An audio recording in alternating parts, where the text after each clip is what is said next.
Welcome to Shri Sairam shorts దోస్తులు. ఈరోజు మనం తెలంగాణ మటన్ కూర వండబోతున్నాము. ఓకేనా ఫ్రెండ్స్? అందులో మనము 4 చెంచాల కారం వేసుకోండి దోస్తులు. తర్వాత 2 చెంచాల ధనియాల పౌడర్ వేసుకోవాలి ఫ్రెండ్స్. తర్వాత కొంచెం గరం మసాలా వేసుకోవాలి. ఆ తర్వాత కొబ్బరి పౌడర్ వేసుకోవాలి 1 చెంచాడు. తర్వాత మనము 1.5 చెంచాడు నూనె వేసుకోవాలి ఫ్రెండ్స్. ఓకేనా? తర్వాత అందులో మనము 1 చెంచాడు ధనియాల పౌడర్ వేసుకోవాలి. ఓకేనా?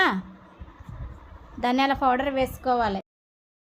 ఉల్లిగడ్డ, మసాలాలు, మిరపకాయలు, కొత్తిమీర, పుదీనా, ఉల్లిగడ్డ వేంపి కాజు 2 కలిపి మిక్స్ పట్టుకున్నాము దోస్తులు.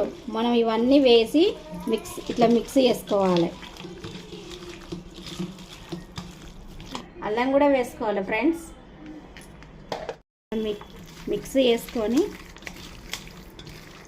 పక్కన పెట్టుకోవాలి. అరగంట నానబెట్టుకోవాలి. గ్యాస్ పెట్టి గిన్నె పెట్టుకోవాలి దోస్తులు. అందులో 3 పావుల నూనె పోసుకోవాలి.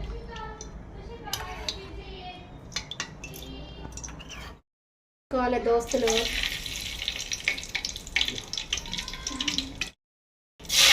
మిరపకాయలు వేసుకోవాలి.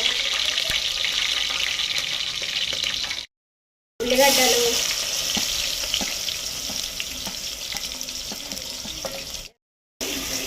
అలా కలుపుకోవాలి. ఉల్లిగడ్డలు ఎర్రగా అయ్యేదాకా వేంపుతూ ఉండాలి దోస్తులు. అప్పుడే మనకు మటన్ టేస్ట్ వస్తుంది. దీంతో మనం ఇలా ఎర్రగా వేంపుకుంటేనే మనకు మటన్ అన్నది చిక్కగా బాగా వస్తుంది ఫ్రెండ్స్. దోస్తులు కొంచెం అల్లం వేసుకోవాలి. వేసుకొని కలుపుకోవాలి, లేదంటే మాడుతుంది. కొంచెం పసుపు వేసుకోవాలి దోస్తులు. కలుపుకోవాలి ఇలా.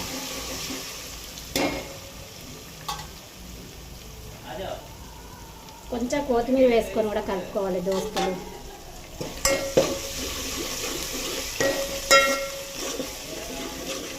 ఇలా కొంచెం వేగడం అయిపోయాక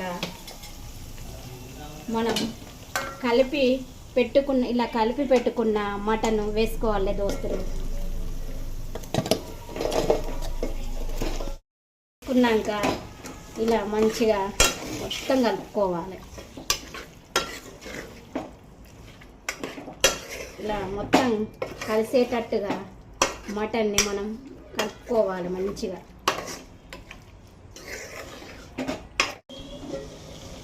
దోస్తులు మనము మధ్యలో కలుపుకోవాలి, లేదంటే కింద అడగంటుకుంటుంది. ఇలా కలుపుతూ ఉండాలి మధ్యలో.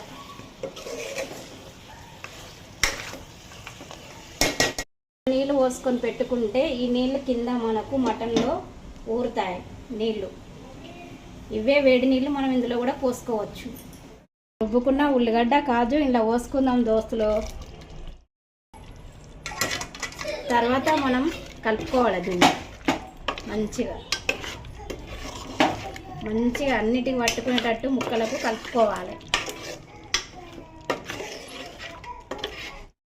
మనము కొన్ని నీళ్ళు పోసుకోవాలి కూర ఉడకడానికి. తర్వాత కొంచెం కొత్తిమీర వేసుకోవాలి. వేసుకొని మూత పెట్టి ఉంచుకోవాలి ఫ్రెండ్స్. ఇక మటన్ కూర అయిపోయింది. మనకు దించే ముందు ధనియాల పౌడర్ అండ్ కొత్తిమీర వేసుకొని దించుకోవాలి. ఇదే మన తెలంగాణ మటన్ కూర ఖతం. ఇలాగే మా వీడియోలు చూస్తుండండి ఫ్రెండ్స్. సబ్స్క్రైబ్ చేసుకోండి ఫ్రెండ్స్ ప్లీజ్.